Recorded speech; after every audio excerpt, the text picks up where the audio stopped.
Olá, meus queridos!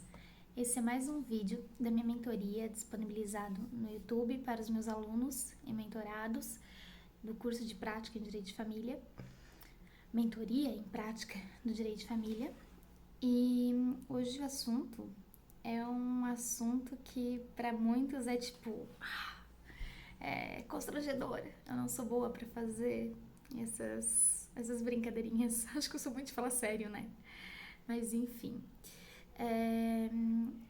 o que tem para se falar de pagamento? O que se tem para falar de pagamento que não tem nas redes sociais? Porque hoje tem muito em Instagram, muito em Facebook, acho que principalmente Instagram, né? O Instagram tá lotado de advogado tendo muito o que falar para os outros, e não acho isso errado. O que a gente puder captar é válido. Mas o que não está sendo falado lá? Muitas vezes até não se fala lá por causa que os nossos clientes também estão lá, né? Então não queremos dar algumas ideias. Mas enfim. Meu tema sobre pagamento hoje ele é bem conciso, bem rápido, mas é para dar uma ajuda principalmente para o jovem advogado. Semana passada eu atendi uma cliente, não nem bem uma cliente, foi uma mentoria mesmo, análise de processo concreto, sentamos, tracejei a teoria A, B, C, olha, analisei todo o processo, falei, olha, isso pode melhorar nesse ponto, naquele outro ponto. Enfim, nossa, a advogada escreveu muito bem ainda e só teve ali alguns pequenos problemas de percepção do andamento do processo na área processual. Até porque tem muita gente que entende o direito de família como um direito material, mas a gente tem que estar muito atento ao processo também. E na conversa vai, conversa vem, eu comecei a falar sobre alguns casos e quanto eu cobrei em tais casos. Quando eu falei de um de 15 mil reais, um outro de 8 mil reais, e casos de guarda, que a gente sabe que dependendo da situação é até menos se for observar o que está nas tabelas. Ela ficou assim sabe aqueles olhinhos brilhando do tipo, nossa, onde eu chego lá? E, gente, a gente sabe por quê. Porque a tabela já tem um valor e muitas vezes o jovem advogado não consegue cobrar esse valor. E não consegue porque o jovem advogado ele ainda não é necessariamente especialista na área, ele não tem a experiência que os outros advogados têm na área. Então, ele tem uma vontade muito de lutar, de ir a fundo, de não perder, de agradar o cliente, mas ele não tem a experiência que o advogado com mais tempo de carreira já tem. E isso que, de certa forma, o tempo de carreira, as especializações, os cursos, até, por exemplo, participar de comissões. Eu, por exemplo, participo de 3 comissões mais IBDFAM. Então, isso tudo traz um networking, traz um feeling muito interessante para a área da família. A gente vai aprendendo na área da família todos os dias. E esse aprendizado que possibilita que a gente cobre esses valores. Então, realmente, o pequeno advogado, aquele jovem advogado, às vezes ele não vai cobrar porque ele também está inseguro. Muitas vezes ele tem medo de que, vou cobrar 10 mil reais numa ação e vou causar um prejuízo ainda para a parte, porque eu não sei necessariamente o que eu estou fazendo. E eu alerto, isso é bom, não ter certeza que aquilo é o certo, porque isso nos faz pesquisar. Se a gente sempre acha que a gente tá certo, daí eu acho que é muito mais chance de fazer uma besteira no processo. Então a gente sempre tem que ter essa humildade de não achar que a gente sabe tudo, de se precisar conversar com outro colega para trocar uma ideia. E tudo isso vai valorando o teu trabalho, porque tu ter parceiros também para conversar, para tirar dúvidas e para seguir num caminho certeiro, ou saber quando tem que mudar de rota, isso tudo valoriza o teu trabalho. Outro ponto, entregar mais do que o cliente espera. Acho que isso se fala em qualquer Instagram jurídico e até de outras áreas. A gente tem que entregar mais do que a gente oferece. Isso fideliza o cliente. E hoje eu tenho clientes que são meus reféns, e não reféns da parte ruim de terminar a demanda, começa a demanda, termina a demanda, começa a demanda. São bons clientes, porque eles viraram amigos, porque eu mando mensagem, todo ano, aniversário, Natal, Ano Novo, Dia das Crianças, Páscoa, aniversário do filho. Sim, eu tenho uma planilha com todas essas datas de aniversário de filho, aniversário de mãe, aniversário do falecimento da mãe da pessoa. Eu tenho também em alguns casos, porque os pais foram meus clientes. Então eu vou lá, eu pergunto como tu tá precisando conversar. Isso vai fidelizando o cliente. Quando ele precisa, ele volta para quem pediu o serviço dele? Para mim. Ele não vai lá no jovem advogado porque é mais barato, porque não tá cobrando consulta. E esse é um outro ponto. Aquele que não quer pagar consulta, que vai te mandar mensagem no WhatsApp, vai querer tirar todas as dúvidas, não vai querer te pagar consulta, não vai querer marcar um horário, ainda vai tentar resolver de uma forma sem advogado, esse não vale pegar o processo dele. Isso é uma dica pro jovem advogado. É vocês que acabam pegando essas buchas. Porque nós, advogados com mais tempo, nós não pegamos mais. E por que não vale a pena pegar? Porque esse é o que não vai te valorizar. Ele vai chegar no final do processo, ele vai falar: ah, mas eu teria feito mesmo sem o advogado. Era causa ganha. Todas as provas estavam lá também, ele só teve que fazer uma petiçãozinha. Ele é sempre o que vai desvalorizar o seu trabalho e não valorizar. Isso faz mal para o advogado. Muito melhor do que um pagamento no dia, às vezes é se sentir valorizado. Também sobre pagamento em dia. O que eu queria falar com vocês hoje? Isso é sobre gestão do escritório. É uma coisa que eu acho que nenhuma das vezes eu vi no Instagram ou no Facebook, enfim. Mas é o efeito feriado no pagamento. Gente, se a gente quer ter um escritório, o que a gente tem que pensar? A gente tem que pensar como advogado, claro, mas a gente tem que pensar como um gestor. A gente tem que gerir nossos funcionários, temos que gerir até, às vezes, a parte emocional dos nossos funcionários, o que é, em alguns momentos, complicados, porque a empresa ela já não quer mais saber do que é, ou pelo menos antigamente não queria saber do que é o problema do funcionário, e hoje em dia teve que procurar soluções para trazer esse problema do funcionário e resolver eles dentro da empresa, trazendo um terapeuta, trazendo um coaching, contratando alguém para resolver um conflito entre um funcionário e outro, que às vezes vem esse conflito de fora da empresa. Então, é gerir o nosso tempo, gerir nosso trabalho, gerir nossos funcionários, mas gerir o dinheiro. E não é só, tá entrando mais do que tá saindo e tenho que guardar um dinheiro. Claro, tu tem que guardar um dinheiro todo mês. Entrou, você tem que sempre ter a parte do escritório, ter a sua parte, ter ali, pagar todas as contas, ter essa noção do quanto você, no processo, quando você fecha o processo, quanto daquele valor vai para o escritório, quanto vai para você, tem que calcular o que você vai pagar de imposto de renda, tem que calcular que se tu tem um local físico, tem aluguel, água, luz, telefone e tudo mais, e tem que calcular um outro ponto, que é o efeito feriado. O efeito feriado, eu só tenho clientes que tem problema, por isso eu chamo efeito feriado, quando é feriado, que é aquele efeito de não pagar a mensalidade, não, nem mensalidade, tem cliente que é mensalidade, mas não pagar o mensal dele, né? Mensalidade daquele cliente que paga um valor de mensalidade fixo, mensal é aquele que está parcelado. Por quê? Eu não uso muito maquininha de cartão. Muitos dos meus clientes, eles não têm... tendo clientes de várias classes, mas eu tenho muito cliente pobre. E eles não têm um limite como se comporta com o meu valor do processo para pagar no cartão. Então eu faço contrato, coloco ele estipuladinho, eu aviso, olha, não avacalha com o meu pagamento. Porque eu não fico feliz quando o meu pagamento não chega. Não com essas palavras, eu sou muito educada. Então é raro ter um cliente que não paga. No início eu tinha alguns que não pagavam e que eu ficava com pena e não cobrava. Hoje isso não existe mais, eu cobro todos. Mas o que eu fui percebendo era o efeito feriado. O efeito feriado é a única chance que tem de um cliente meu não me pagar. Por quê? Porque eles me pagam no dia 10, geralmente a maioria dos meus contratos vencem no dia 10, porque a gente precisa se organizar com um mês. Então, é bom estipular uma data, sempre certeira, até porque se tu for colocar uma data para cada cliente, depois tu fica, mas tal cliente era nessa data, era na outra. Tu tem que focar em coisas que tu não tem que pegar e lá ficar abrindo contrato e procurar toda vez qual que era aquela data lá. Então, tem que ter planilha mostrando as datas, tem que ser tudo muito acessível. De qualquer forma, para minha cabeça funcionar, eu sempre coloco os contratos com vencimento dia 10, exceto se o cliente pede para mudar a data. Então, geralmente no dia 10, ok.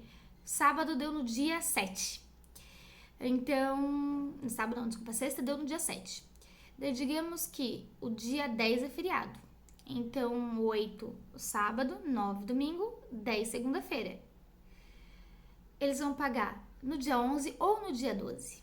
Por quê? Porque eles passaram a sexta já estavam naquela animação, feriado, então ainda é dia 7. Pô, mas dia 10 tá tão longe que eu tenho que pagar o advogado. Daí chega no dia 10 o feriado, e não estão nem pensando em pagar o advogado. No dia 11, eles estão retornando do trabalho ali na terça, estão animados ou desanimados, até eles lembrarem que o dia de pagar o advogado era dia 10. Mas tudo bem, porque dia 10 era feriado, tá no dia 11, tudo bem. No dia, né, muitos dias, por exemplo, travei, né, gente? Nossa. Isso é aquela coisa, quem sabe faz ao vivo, né? Mas eu tava já pensando no próximo tópico e dei uma travada. Mas isso acontece muito, por isso que eu faço roteiro. E num outro vídeo eu vou falar sobre os roteiros. Mas enfim, para fins de pagamento de pensão alimentícia, sábado é dia útil. Domingo já não é útil, feriado não é dia útil. Então, na segunda, que foi feriado, não era dia útil, na terça, venceu no domingo, eles poderiam pagar na terça, sem problemas. Mas tu acha que o cliente está pensando qual dia é o dia útil, qual não é, tem que pagar? Não, ele já não está pensando, ele está indo com a cabeça no feriado. Então, esse é o efeito feriado. Se o teu cliente vai atrasar 1 ou 2 dias depois do feriado, ok, isso pode acontecer. O que não pode acontecer é um cliente atrasando 10, 15 dias o pagamento. Isso mostra que ele não te considera prioridade. E isso atrapalha a gestão financeira do escritório. Pagamentos com 10, 15, 1 mês, 2 meses de atraso. Isso não pode acontecer. O que é a minha indicação hoje em relação ao efeito feriado? Toda vez que você faz o seu planejamento financeiro do mês, eu sempre faço planejamento anual. Então, agora eu já tenho meu planejamento 2021 pronto. Sei tudo que tem de entrada e saída para 2021 já programado. E sei, esse mês, o dia 10, que é o dia que eu vou receber as contas, tem feriado. Esse mês não. Então, eu sei que as minhas contas ali no dia 10, que provavelmente meu cliente, se é feriado, provavelmente meu cliente vai atrasar uns 2 dias para pagar, que esse é o máximo, a experiência me mostra que esse é o máximo, 2, no máximo 3 dias depois do feriado. Mas geralmente no segundo dia após o feriado eles pagam, o cliente que é certo, que valoriza meu trabalho e tudo mais. Eu já tenho que considerar isso na minha gestão financeira. Então eu sei que se é um pagamento que ele tem um desconto para tal dia, eu tenho que colocar esse pagamento na frente, porque obviamente eu quero desconto. Considerando que, e colocar os que não tem um problema tão grande atrasar para pagamento depois. Considerando feriado, porque eu sei que meus clientes vão atrasar no feriado. Esse é um ponto. Outro ponto que eu preciso falar para vocês, para você jovem advogado, para você velho advogado, desculpa pelo velho, mas velho advogado que às vezes está com problema de se situar no mercado, valorize-se. Por que valorizar? A gente sempre sabe que o ser humano tem aquela tendência de querer comprar o que é mais caro, de querer se aparecer. Muitos querem mesmo. E às vezes fala, pois é, numa rodinha de amigo. A pessoa tem orgulho de falar, eu paguei 10, paguei 15 mil no meu advogado. Por quê? Porque mostra para os amigos que tá pagando bem. E o amiguinho, ele também quer ser representado por um bom advogado, também quer falar para os outros que paga bem no advogado. Então, para os outros ele vai falar que pagou bem. Então, cobre bem. Cobre para se valorizar. Cobre para o seu cliente sentir realmente que ele está pagando um serviço de qualidade. Mas preste a qualidade também, né? Não só cobre e entregue um serviço ruim. Um serviço não qualificado. Esse é um outro ponto. Não adianta você cobrar 10 mil se você não tem qualificação nenhuma. Se você é um advogado generalista, sou advogado generalista, acabei de me formar, vou cobrar 10 mil numa ação de guarda. Primeiro, ninguém vai fechar contigo. Segundo, olha, pelo menos no quesito valorização, você tá bem, tá se valorizando bem. Mas adianta não ter clientes. Então, assim, respeitem o mínimo da OB. Até porque o mínimo da OB, ele já é calculado baseado em tempo que a gente vai demandar na situação. Se pensa em o que pode acontecer, desdobramentos daquela demanda. Não é à toa que tu precisa deixar o teu cliente ciente que, olha, tu tá pagando isso, mas se acontecer isso, isso e aquilo, tu vai pagar mais. O meu contrato, por exemplo, de honorários, consta lá, valor para tal ação, parágrafo 1º, caput do artigo, parágrafo 1º, não está incluso recurso de apelação, agravos de instrumentos tais e tais, porque, por exemplo, se é um agravo de instrumento realmente de uma decisão muito importante, que o meu cliente me contratou para aquilo, ele me contratou para estabelecer as visitas dos filhos, e vou ter que agravar, e às vezes a gente sabe que a gente fez na correria o processo e tal, às vezes até a gente sente que deixou um pouco a desejar, não deixou, mas a gente sempre sente que deixou a desejar. E tu sente que é um recurso que vai ser ali tranquilo, tu não precisa necessariamente cobrar todos os recursos, mas eu coloco no meu contrato que agravos de instrumento, apelação e tudo mais não estão inclusos naquele valor, porque é basicamente um segundo processo. Também busca e apreensão. Eu deixo bem claro ali sobre o recurso nominado principalmente, que não será feito recursos, e se for feito, serão cobrados à parte, obviamente, que sejam para incomodar. Eu coloco exatamente incomodar no meu contrato. Porque é aquela coisa de incomodar e protelar, né? Protelar às vezes é necessário, infelizmente a gente sabe que corre risco de pagar multa, mas o que é o incomodar? Gente, tem gente que quer incomodar o advogado da outra parte, quer incomodar a outra parte e fica recorrendo. Isso, além de ser uma má fé, também atrapalha o judiciário. Então, esses casos de atrapalhar, de incomodar, consta no meu contrato, sim, não serão feitos. Claro, tudo é uma análise do caso concreto, da situação e tudo mais, porque às vezes o cliente já quer incomodar, porque já foi muito incomodado. Então, às vezes eles usam esse instrumento ali como uma vingança, que a gente não deveria apoiar, mas às vezes tu entende o cliente e ok, vou fazer. Mas, reitero, não é o ideal, porque atrapalha tudo, principalmente o judiciário, a gente precisa desafogar o judiciário. Então, estabeleça sempre no seu contrato tudo o que está incluso e o que não está. Porque a gente sabe que se não tiver incluso ali bonitinho, fácil do cliente entender e tudo mais, a gente vai se incomodar. E não só se incomodar com o cliente, ou com perder aquele cliente, ou não ter um retorno de outros clientes. Mas já pensou se a gente fazendo isso, não só perde o cliente, mas como leva um processo, ou tanto um processo judicial quanto um processo disciplinar?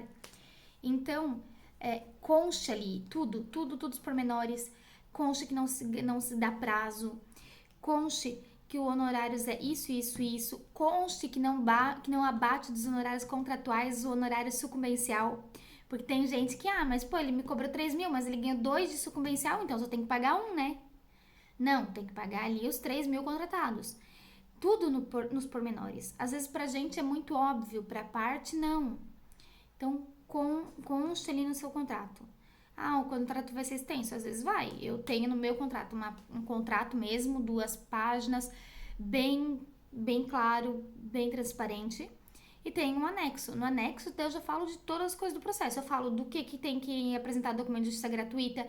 Falo que se não apresentar, a gente não se responsabiliza por negativas. E por que isso?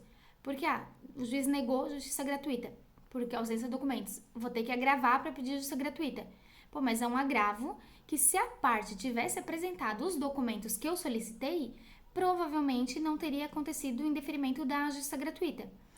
Então, eu não teria que ter agravado. E vou perder meu tempo agravando. Então, inclusive, poderia cobrar esse agravo. Então, por isso, tenha tudo especificado. Busque apreensão, principalmente. Busque apreensão em feriado. Busquem apreensão. Vou trabalhar... Esses dias eu trabalhei 3 dias. Sábado, domingo, segunda, que era feriado. 3 dias numa busca e apreensão. Ligando o tempo todo. Eu tava almoçando num restaurante com o computador do lado. Ainda bem que a mesa era grande. Então, estipule valores. Faça o seu cliente estar ciente.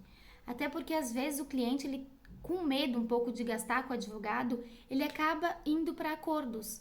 E acordos não que sejam sempre a melhor solução, porque eu gosto de um litígio, mas justamente por gostar de um litígio, eu sei que na área da família, muitas vezes a gente precisa sim acordar. E o que é o acordo? É ambas as partes assumirem suas responsabilidades, seus deveres, suas obrigações e seus direitos. E saber que, ok, estou assumindo meus direitos, meus deveres, minhas responsabilidades. E agora vou fazer um acordo baseado nisso, sabendo meus direitos, sabendo os meus deveres, e vou fazer esse acordo e vou cumprir. Porque sabendo bem o que vai fazer, eles vão cumprir. Eles não vão cumprir se for imposto.